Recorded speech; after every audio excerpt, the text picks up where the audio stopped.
And so as our collective group gift to the community, we have developed a 5-series lecture on the unknown stories of Florida and the American Revolution. And this is something I'm hoping you're going to hear stories over the next few months of the different ethnic groups that lived in Florida during the Revolution. Technically, we weren't a part of the Revolution, but those peoples were all very definitely impacted by and had an impact on the Revolution, even though we weren't technically in the war. So I think you will find these amazing unknown stories very, very interesting, and I doubt you heard many of them in school as you were growing up. It was all about Boston and the Tea Party. So we're delighted to share this new perspective of the birth of our nation with you. And so this evening, I am delighted to introduce our first speakers, who will be representing and discussing the indigenous people who lived here, who were the first of Florida's inhabitants. And our first speaker is Mr. Pedro Zapata of the Seminole Nation, and our second speaker will be Mr. Dale Cox, Cox, I beg your pardon, Dale Cox, representing the Creek Nation, and I think you will find their stories magnificent. So thank you very much, all of you, for coming. We do have an America 250's website that we hope you will look at, because it is listing all of the 250th anniversary events that will occur in 2026. So do come back to our other events, our other lectures, and the events that we will be holding throughout the year. So thank you very much, and Mr. Zapata, welcome. Thank you.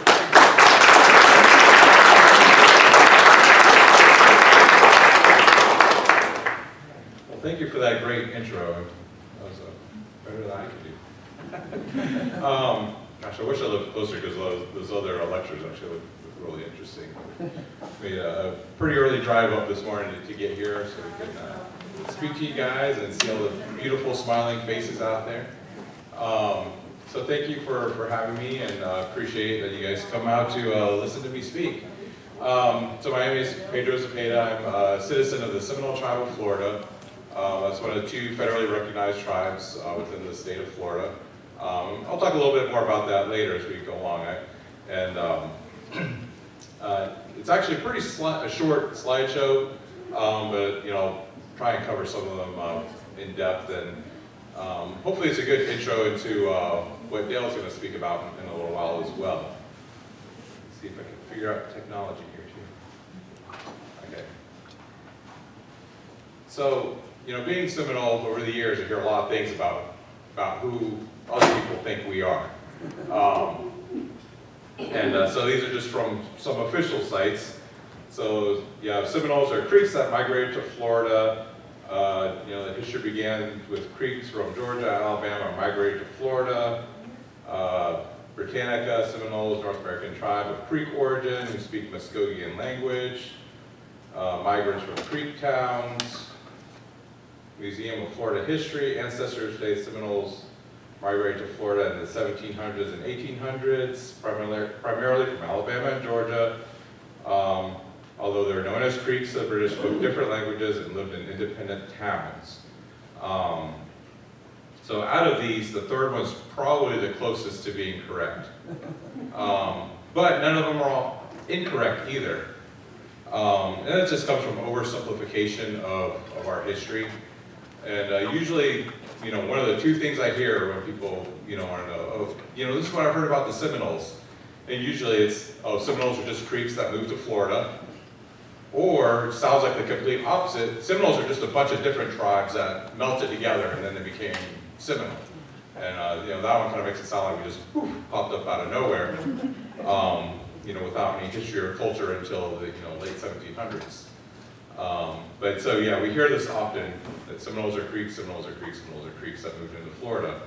While that is part of the story, it's not the whole story. So I like to kind of, break it down by the languages that our people spoke. So when people say Creek, generally they mean the Muskogee language. Now most Florida Seminoles do not speak the Muskogee Creek language. Interesting, huh? Most of the Florida Seminoles speak the Miccosukee language. It is related, but it is its own language, much in the same way that Spanish, French, Italian, Portuguese, even Romanian, they're related languages, but it does not mean they're the same language. They have a lot of similar grammar, words, syntax, and it's the same with Muskogean languages. So you have Proto-Muskogean, which is basically saying a long time ago it was probably the same language. Then over, whatever, thousands of years, hundreds of years, however long it was, branched off into these different languages over time. Same with the Romance Latin-based languages, again, Spanish, French, all those other ones kind of started out as Latin and changed over the years. So some of the languages that are or were spoken, Alabama language, so it's not just a state or a really good country band. The Appalachee, Chickasaw, Choctaw, Muskogee Creek, Hitchiti, Miccosukee, Quishada, Quisati. That's just kind of two different, spellings for it. Sometimes people put Hitchiti and Miccosukee together as like dialects of the same language. I'm not really sure, and linguists I've spoken to don't seem to be really sure either, because they are definitely, Miccosukee and Hitchiti were very closely related for sure, and most likely mutually intelligible, but I think enough differences, they might have started off as different, dialects before, removal time period in the 1830s and 40s.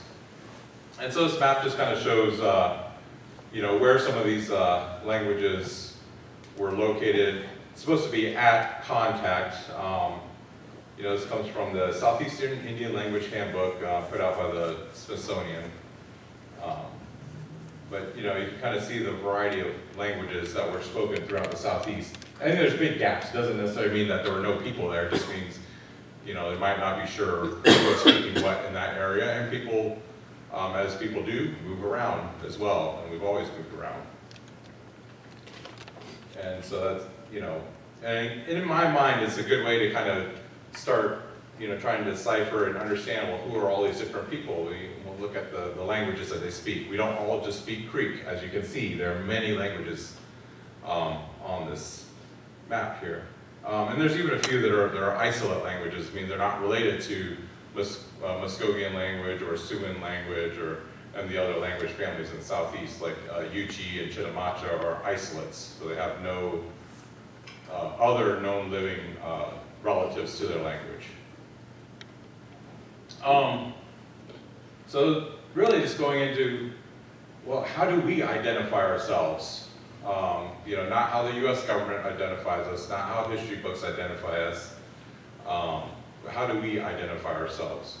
And it really is, whether we realize it or not, we've all grown up kind of in a colonial mindset. Even being Native, we've all kind of come under the culture of colonialism. So like, there's a nation, it has borders, it's run by a single leader, and it hasn't always been that way as far as in North America, for many people, how we identified ourselves. Bless you.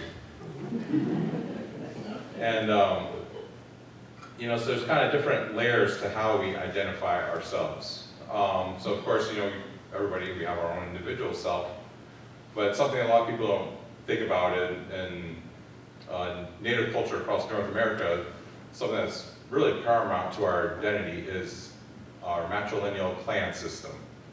So in Western culture, generally you keep track of family by inheriting your father's last name, and that's how you keep track of family. In most North American Native cultures, we keep track of family through the mother, by inheriting the mother's clan. And to us, that's what makes sense, because they're the ones that give birth to the children, so that's who you follow the family through. Even today with genetics and DNA, you can track your maternal lineage going all the way back to those earliest humans. So, like I'm Panther Clan because my mother is Panther Clan, because her mother was Panther Clan, going on and on, into the past. So that's really paramount to our identity, is what our clan is. So you have your individual, then you have their family clan unit. Then you go by what tribal town they came from, or which tribal town they live in. And so yes, we lived in cities and towns. We have metropolises. Just, when you look in the history books, a lot of times they call them chiefdoms and these other things, but they were cities, they were towns. Most of our cities were larger than European cities at the time. But yeah, that's just one culture, naming on other cultures' things. And, so the cities and towns that these people came from. And then sometimes we would identify by a larger tribal nation. And oftentimes that just depended upon what was going on at the time. Who was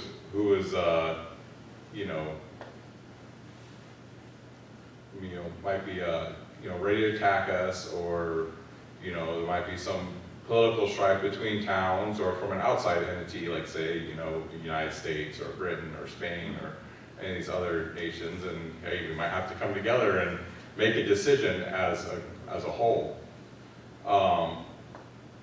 And these are all connected by language and culture.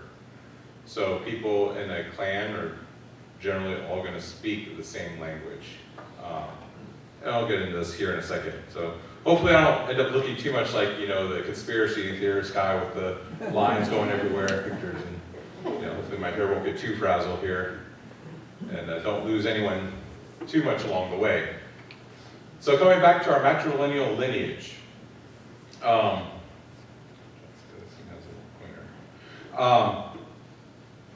So at the top, you can see, so on the left side, you have matrilineal lineage, on the right, you have paternal, and then on the bottom, I have the example of a child, okay?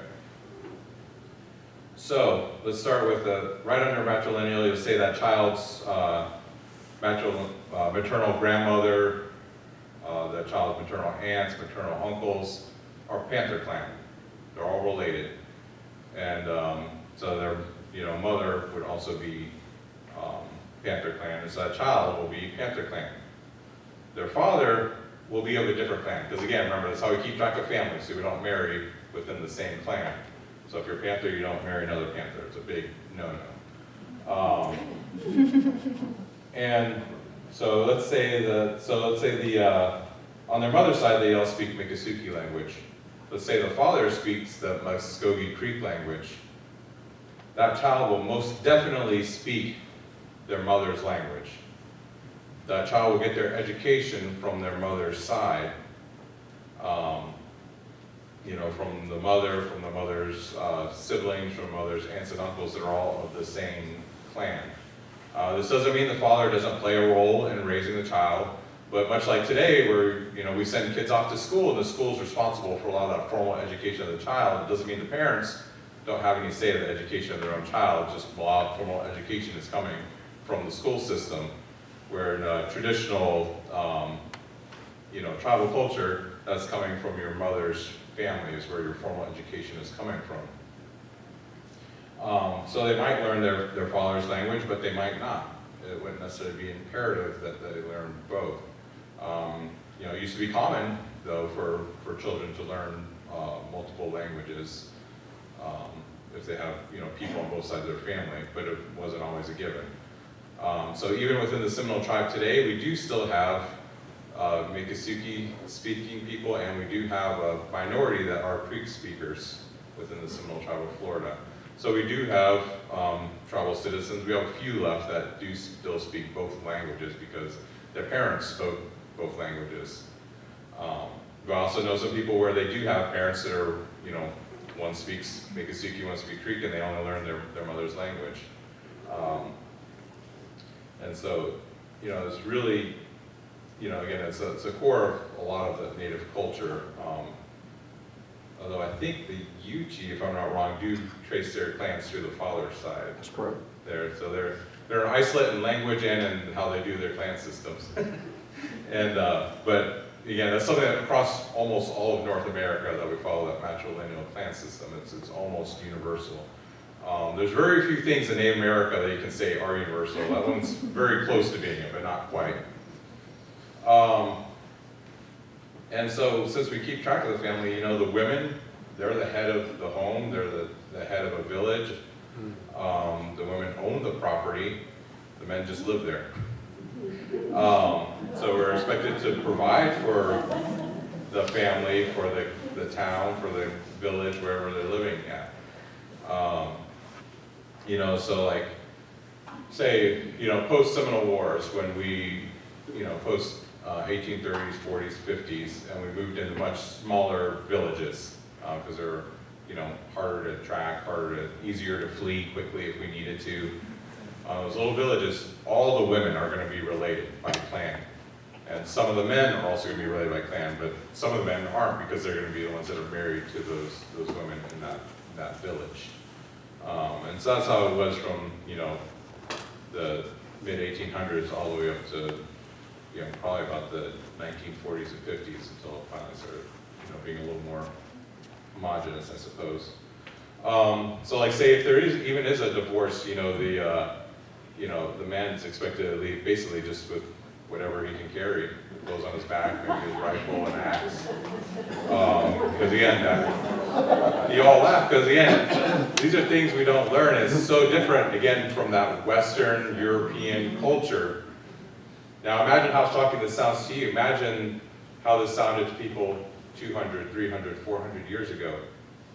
And they probably weren't even laughing about it. They actually probably thought it was very wrong. Even so much so, you know, when you start looking at like removal records from the removal time period, usually they'll list the head, who they view as the head male of each family. You know, and you know, we don't really like to use the terms anymore, but what is written on the historic record oftentimes will say, you know, Tom Tiger and Squaw and 2 papooses. So those women and children often are left unnamed. You know, again, totally ignoring our way of keeping track of family, our viewpoint of who's in charge of things. Again, there's different things that men and women can be in charge of, but women definitely don't necessarily play a subservient role within our culture. So, everyone caught up to speed with me still so far?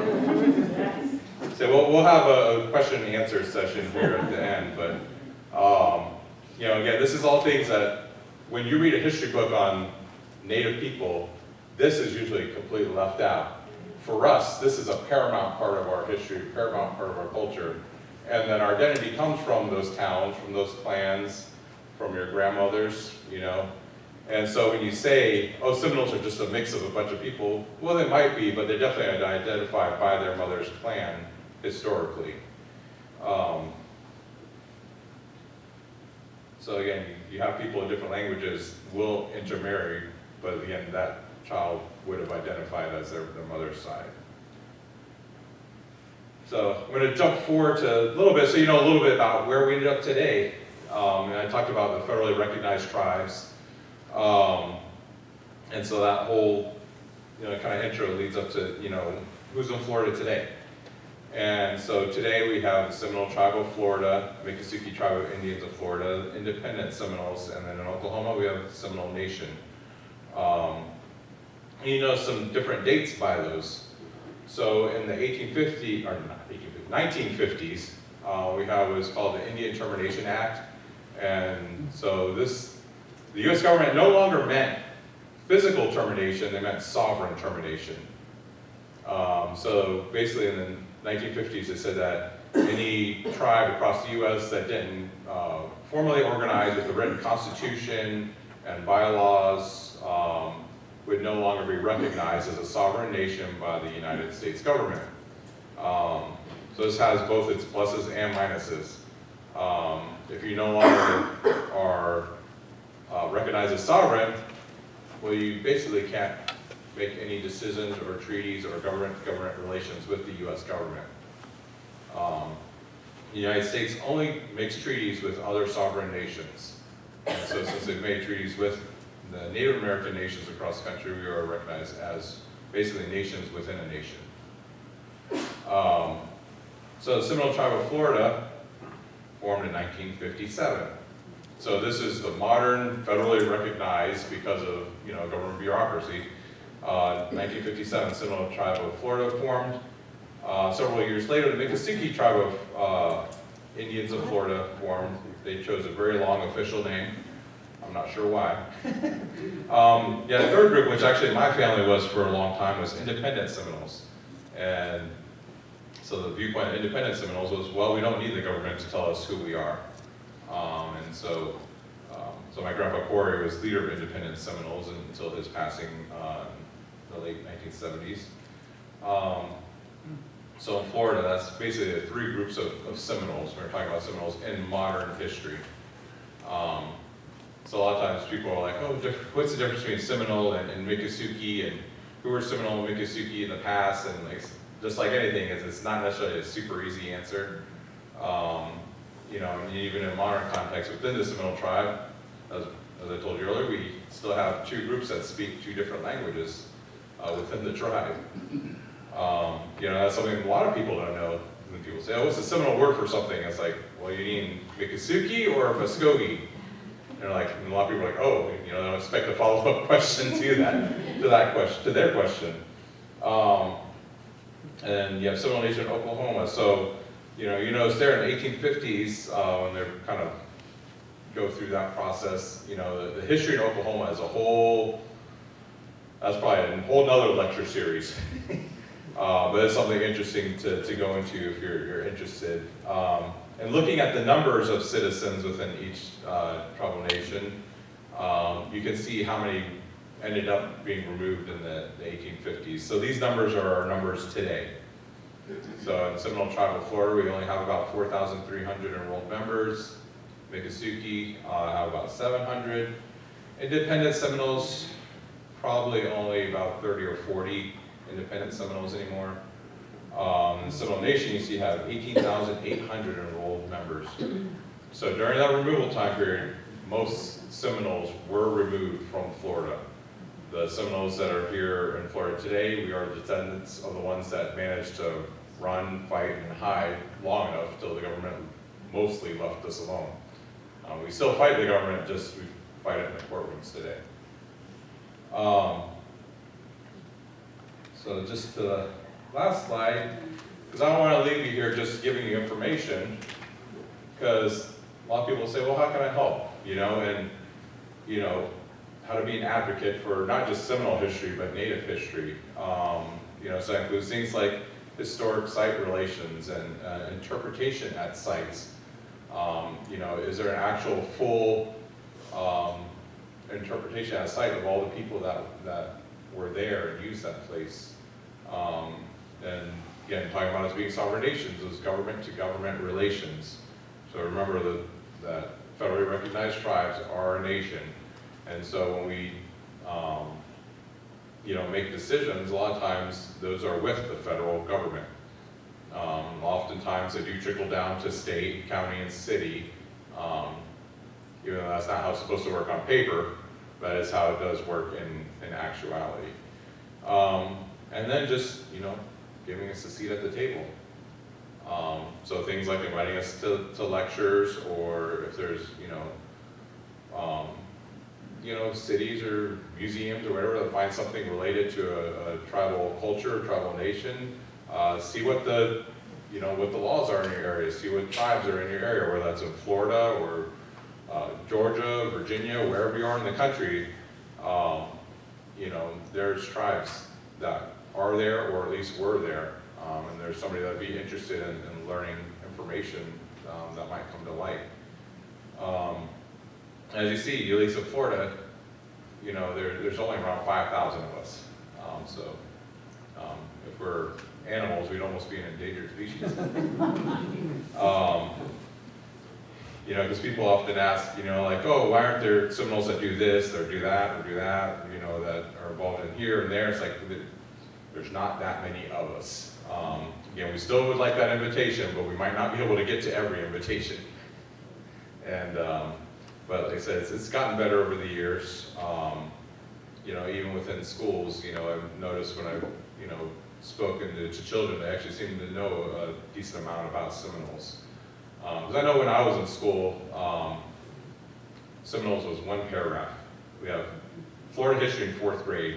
I'm a big advocate for Florida history should also be taught either in middle school or high school as well, so people can really learn about Florida history, not just on a 4th grade level. And but yeah, Seminoles were one paragraph. So we spent, gosh, I think months on the conquistadors,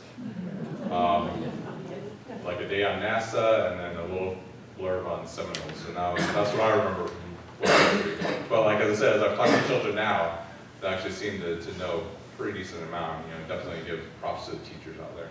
So thank you very much, and hopefully I didn't eat into Dale's time here too much, and I hope you enjoyed his presentation as much, if not more than mine.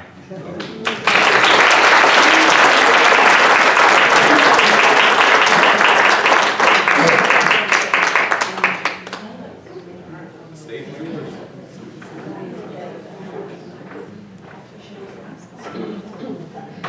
So now when you start naming towns and people and places, you have a little bit of a cursor on it. That was very enjoyable, thank you. I will tell you, as she mentioned, I am Creek by my ancestry, but just to make things interesting, my family is Yuchi. And Yuchi just do everything contrary to what you just said. And to all the other Creeks. As he showed you in his initial slide about the Seminoles, the Creeks were not a singular group of people. The Creeks were many different towns that came together and formed kind of a loose military alliance after DeSoto came through. And obviously they had a reason to do that after DeSoto came through. But the Creeks were many different towns. They were many different peoples, and they spoke many different languages. And to make it even more interesting for you, I'll give you an example. The Yuchi people, my grandmother and grandfather both spoke the Yuchi language. However, women speak a different Yuchi language than men speak. So, as my grandmother explained it to me, it's so that the men won't know what they're talking about.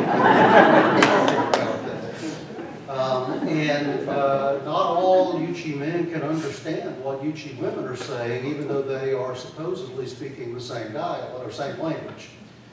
The other Creeks couldn't understand what the Yuchi were saying.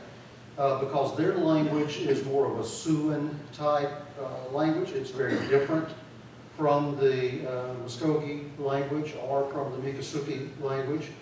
And as a result, they were kind of, he put it a good way, there were other groups that were kind of apart. And that's what they were. My clan is the Deer Clan. And among the Yuchi people, the Deer Clan constituted quite often most of the warriors. He also mentioned that among the Yuchi, and I'm talking about them a little bit because they're going to figure into the program that I'm doing for you. Among the Yuchi, you could gain your clan status either from your father or your mother. Usually from your father. However, if your father did not have distinct clan identity, for example, if he had a mother or a father who was of another race or something like that, who might not be a member of a clan, then you would take your clan identity from the matrilineal side. So there were all these different groups, and they all had their own rules. They did have one thing in common, and that's kind of what we're going to talk about tonight in terms of the American Revolution in Florida. And Payson was correct when she said that Florida was not revolutionized. Florida never rebelled against King George III. However, the war did take place here. There were signers of the Declaration of Independence, as you know, if you're from St. Augustine, who were held prisoner right here in St. Augustine. There were battles fought in Florida, including one of the largest battles of the American Revolution was fought in Florida. And so these things are really key to indigenous or American Indian identity, because the Seminole, the Creek people were involved in all of these things. And so that's what I want to kind of begin with you tonight. And I call it Revolution Road, because Florida was eventually revolutionized. It just took a while. And so we're going to start in the very early days of that process. And where we're starting is in 1763, at the end of what here we call the French and Indian War, but worldwide they call it the 7 Years' War. It was really World War I. The British gained control of the ancient colony of Florida. And you'll often see, and I'm already seeing this, you'll often see the 14th colony out there everywhere. And I see different areas of Florida using this. I see Canada also using it, that they were the 14th colony. And so it's important to remember that in addition to the 13 colonies that went to war against King George III, there were 3 others of significance in North America. And you had Canada, you had East Florida, and you had West Florida. So Florida was actually the 14th and 15th colonies, or it was the 15th and 16th if you take the Canadian point of view on things. So I don't know that we've ever really resolved all of that, but it is kind of, it's interesting. So I want to begin by telling you about, and Pedro made reference to, in the very early days that the Seminole people were gaining their identity in terms of being Seminole. There was a family living in Florida that was called the Perryman family. And I know this is a little hard to read, but it just summarizes what I'm going to tell you. The individual you see here is Sam Perryman. And Sam Perryman was the son of a man named Thomas Perryman. And Thomas Perryman identified himself as the chief of the Seminole. This was in the 1760s and 1770s. And they were all descended from Thomas's father, Theophilus Perryman, who had been an English deerskin trader who traded goods for deerskin and beaver pelts and things like that from the Chattahoochee and Apalachicola River region, which during the British era, that was the dividing line between East and West Florida. And the Perrymans, the way these deerskin traders gained influence in the towns was they would come in and they would marry the oldest daughter of the chief. And as Pedro was just explaining to you, it's a matrilineal society. If you're going to marry someone, you want to marry either the oldest daughter of a chief. If the chief doesn't have an oldest daughter, you're going to marry his sister or his sister's oldest daughter. Because that gives you enormous influence in the town, and the leader of the town, which is kind of a nominal thing back in those days, but the leader of the town would accept you into their family. And so there are many names that existed in Florida by the time of the American Revolution. There were names of individuals who were the chiefs of various towns who had English or French or Spanish names. This was fairly common, and Thomas Perryman, this gentleman's father, was one of those people.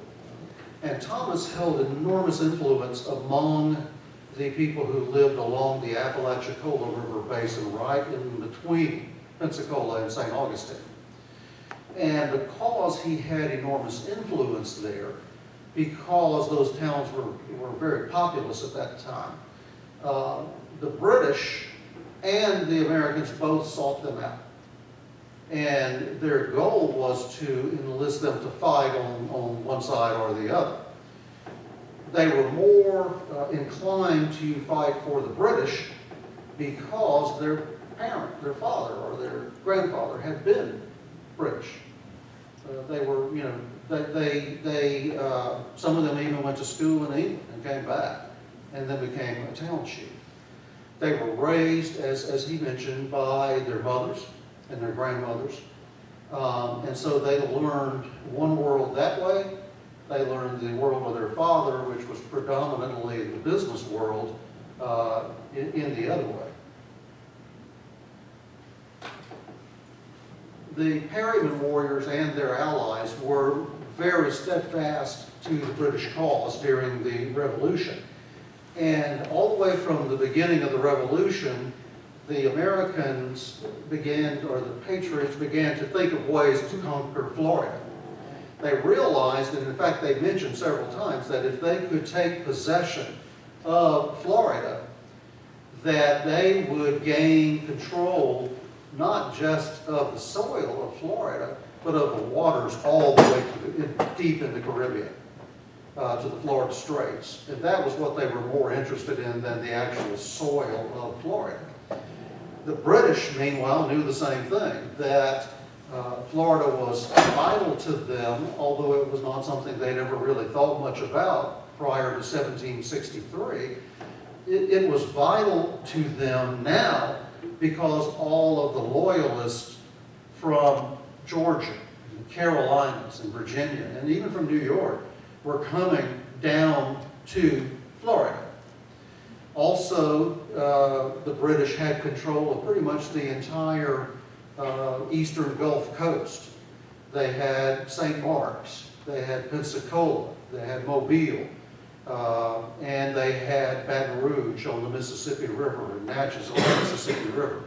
And they did not, however, have the troops they needed to protect all of these areas.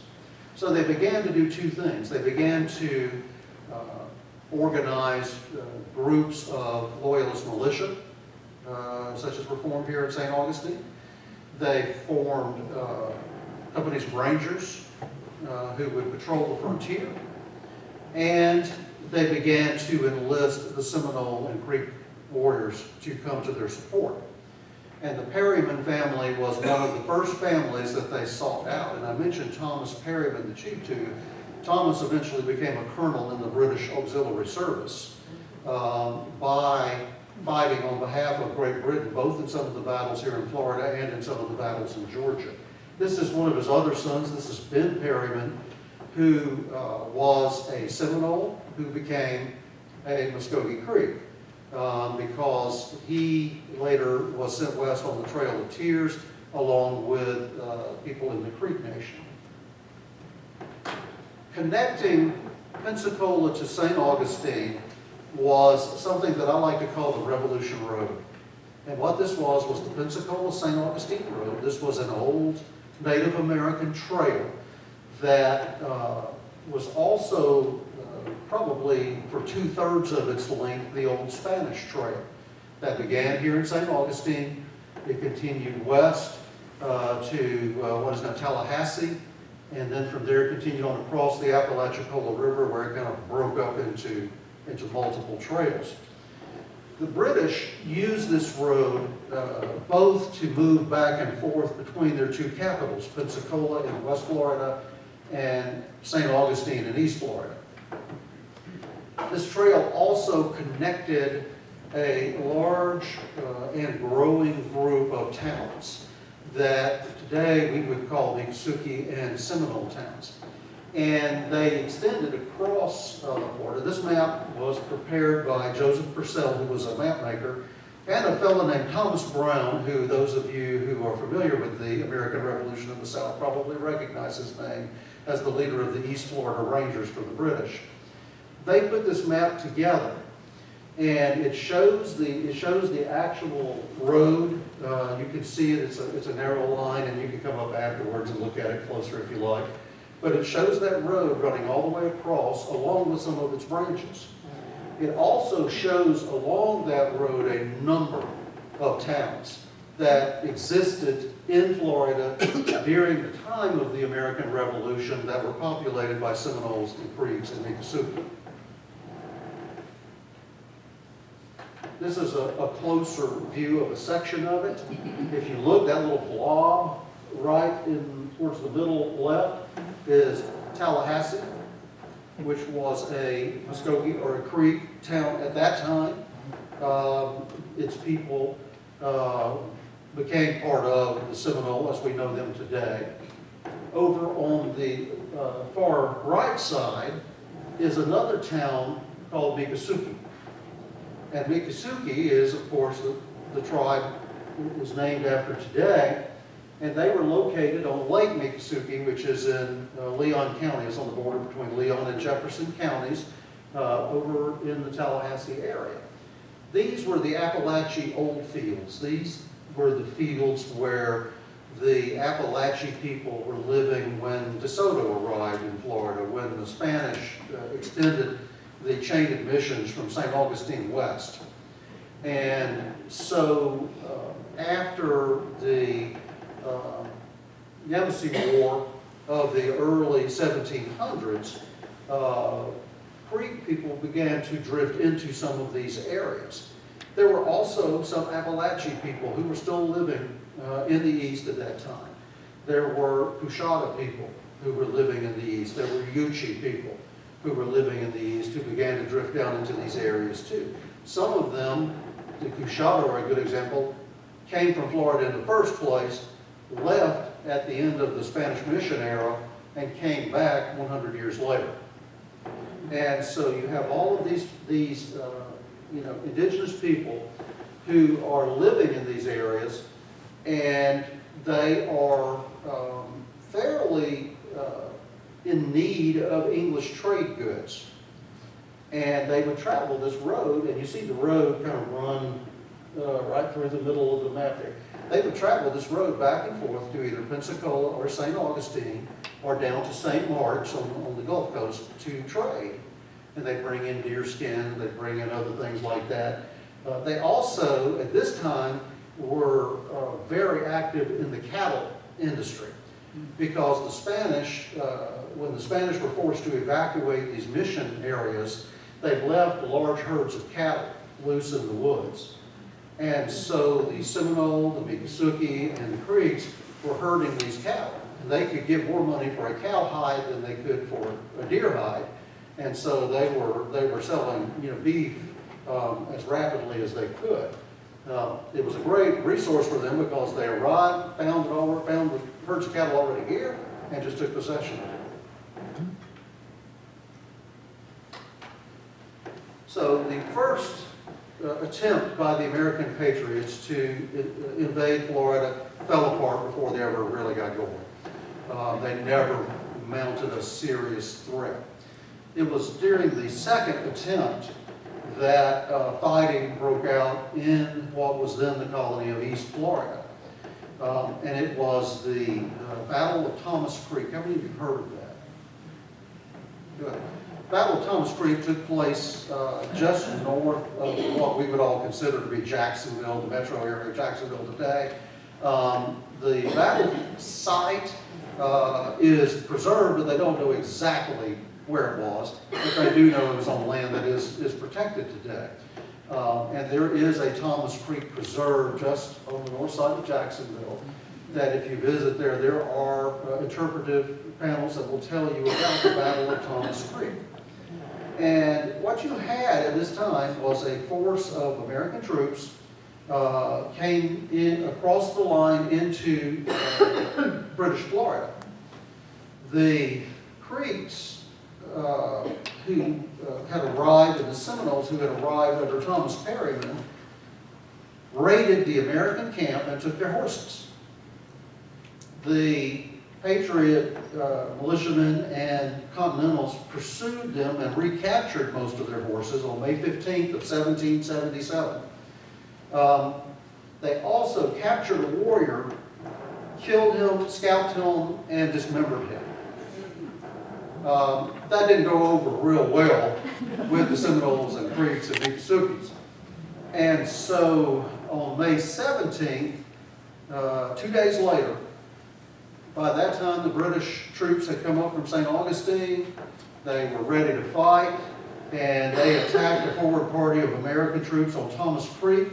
They killed 8, wounded 9, and captured 31.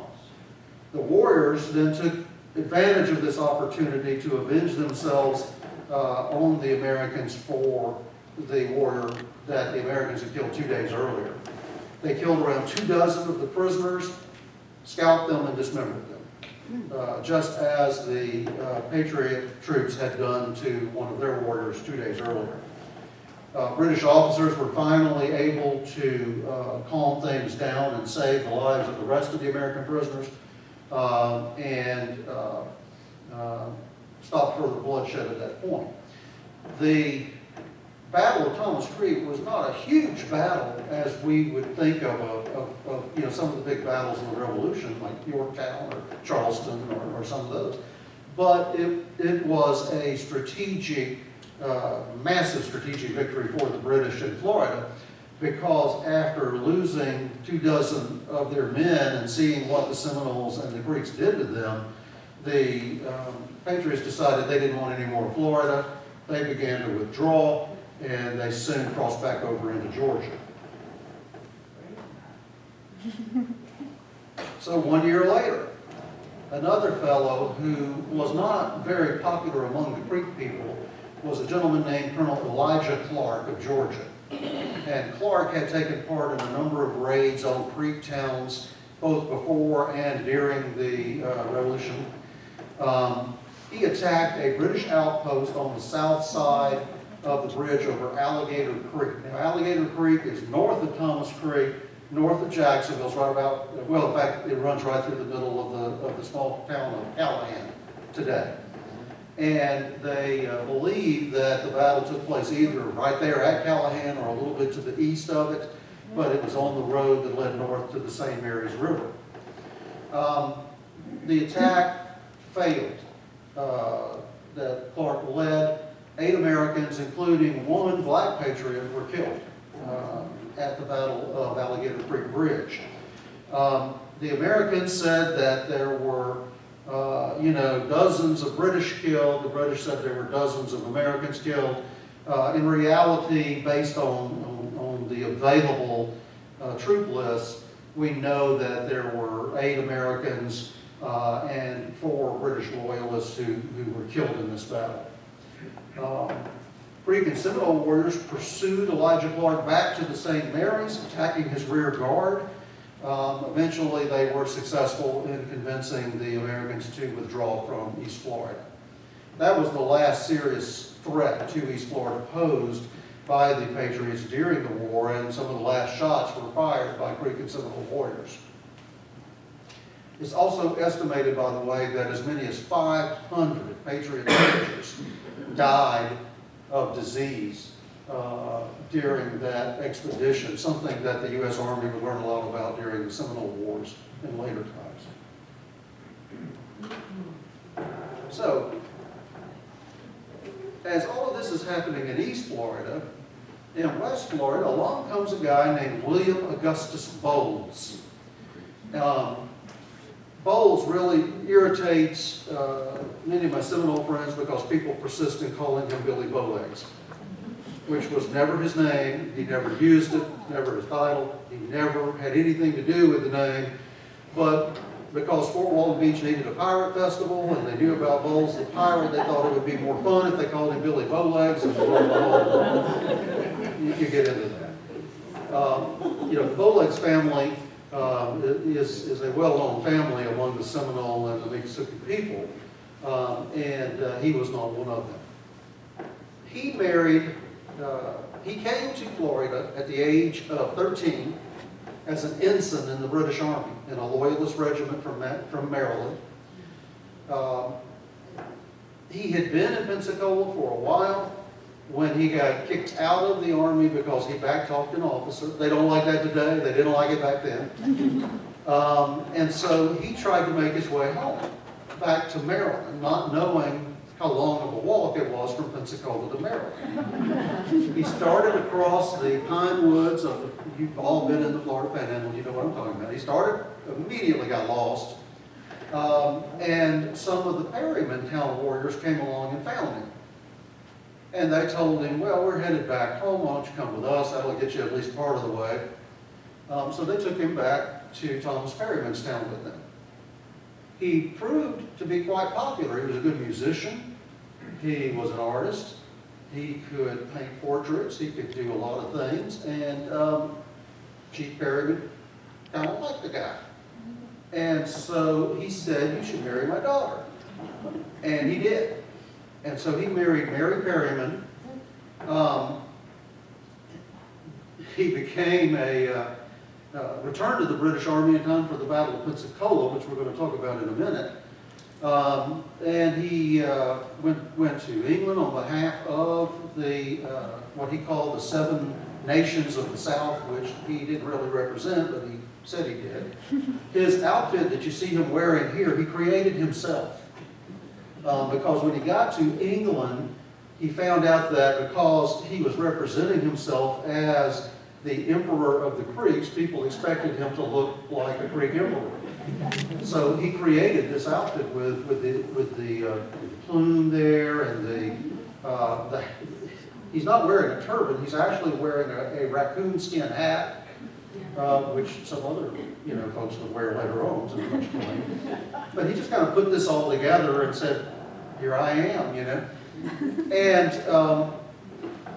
they let him come back to North America.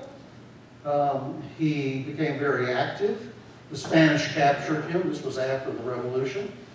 The Spanish sent him to the Philippines, to prison. He escaped, came all the way back to England, convinced the English that with their help he could seize Florida. He was brought back to Florida by the Royal Navy, which in the middle of bringing him back got involved in a little battle off the Spanish coast over there that resulted in the destruction of part of the Spanish fleet. And they forgot it. They brought him back. When he got here, he was shipwrecked on the Gulf. He came back. He announced that he was forming the state of Muskogee in Florida, which was basically the name of his pirate ships. He decided that if he had a legal identity, he could commission pirate ships and issue letters of marque. They would then be privateers instead of pirates.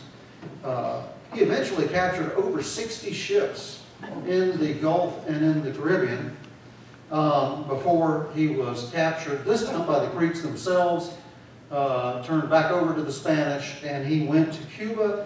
He died in Cuba after becoming convinced that the Spanish were trying to poison him, and he put himself on an orange juice diet, eating only the juice from oranges that he picked himself. And an orange juice diet won't carry you very far.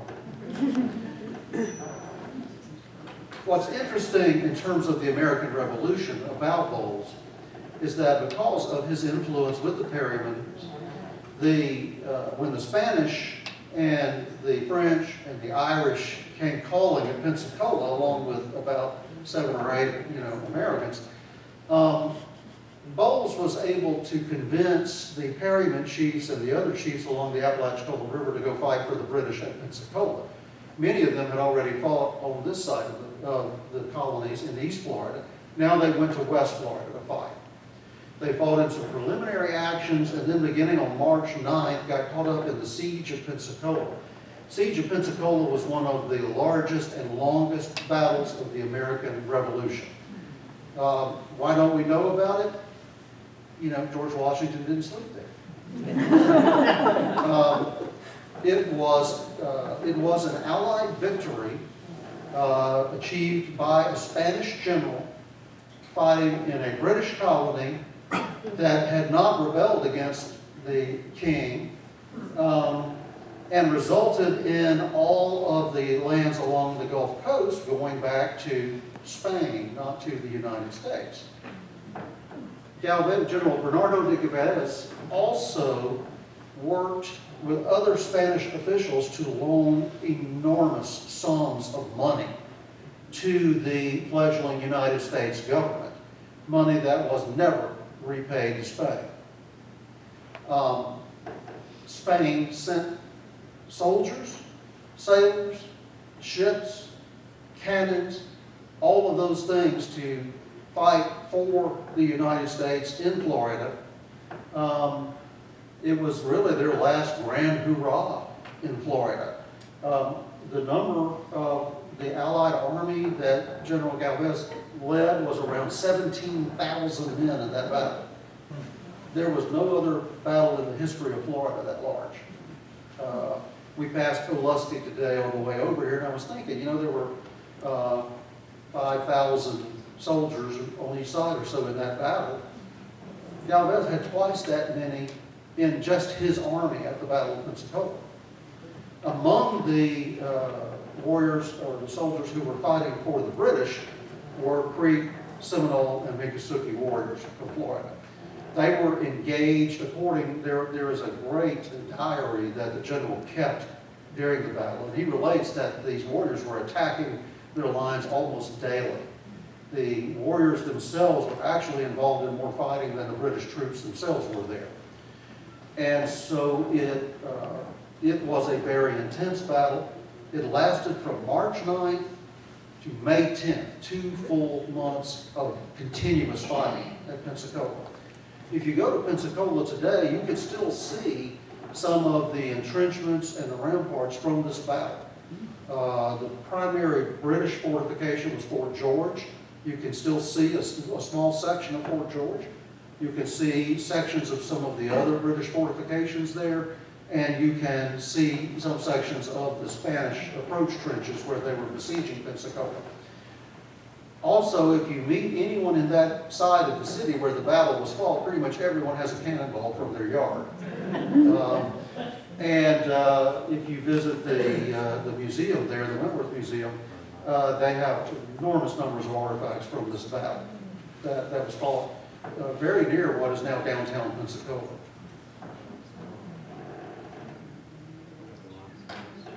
So, after Pensacola, British West Florida is gone.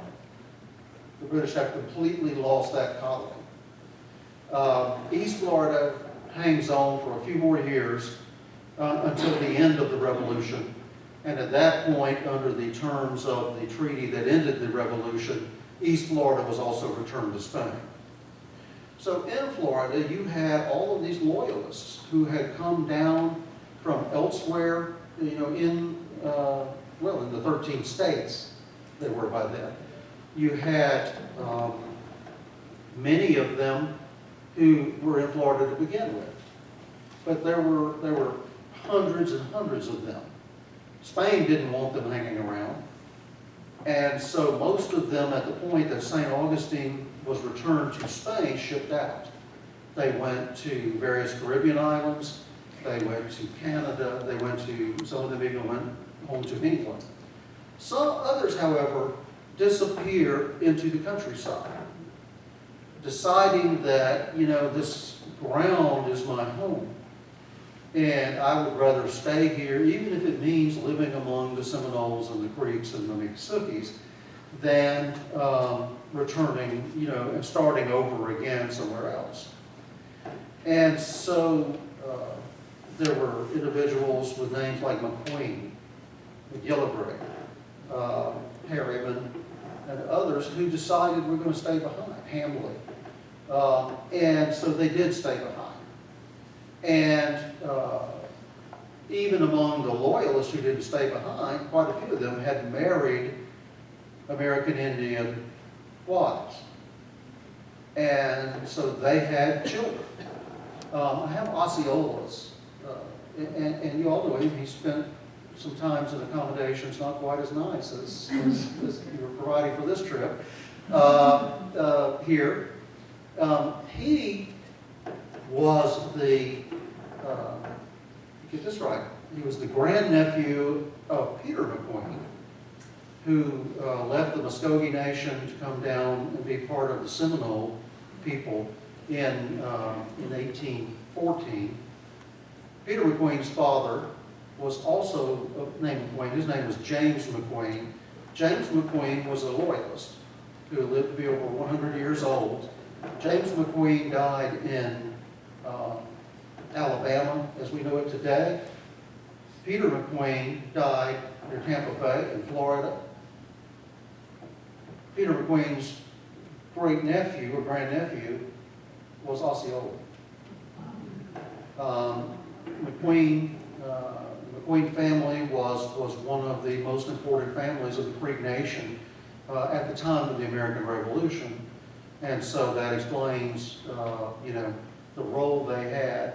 It also tells you a little bit about Osceola and who his mother was. She was the niece, of a very powerful Creek war chief. And so he grew up with incredible tradition. But then as a child, he went through not just the Creek War, he went through the worst part of the Creek War. His family was forced to flee modern Alabama when he was just a young fellow. They came down into Florida. He was here during the War of 1812. And his family fought on the side of the British again during the War of 1812.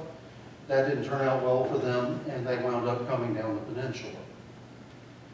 There were others. Alexander McGillivray, who many writers like to call the Emperor of the Creeks. Alexander McGillivray was the son of a loyalist and a Creek woman. And as you heard from Pedro's presentation, he gained his clan and he gained his identity through his mother. And so he did rise to a position of prominence in the Creek Nation, but Emperor among the Creeks is not really a good title for him. He was a speaker. He was someone who could represent the nation in terms of its negotiations with other tribes, or with the Spanish, or the United States, or Great Britain, or whoever. But he also could not make decisions on his own without consulting with the Creek Council. So he was never really an emperor, as you'll often read about him. There were others who remained behind as well. Many of their children and their grandchildren became Seminole.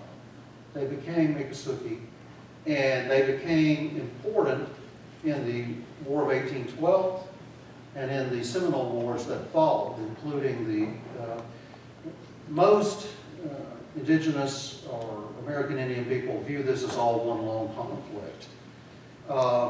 The United States likes to, and historians like to delineate things.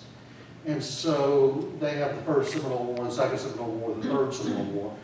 And Pedro and I will even use those terms as we're referring to it, even though we both know it was one long conflict that was not going to end until, there were so few left in the swamps that they couldn't be driven out, or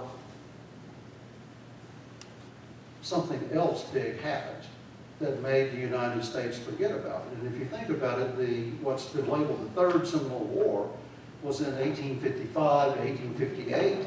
What happened 4 years later, 3 years later?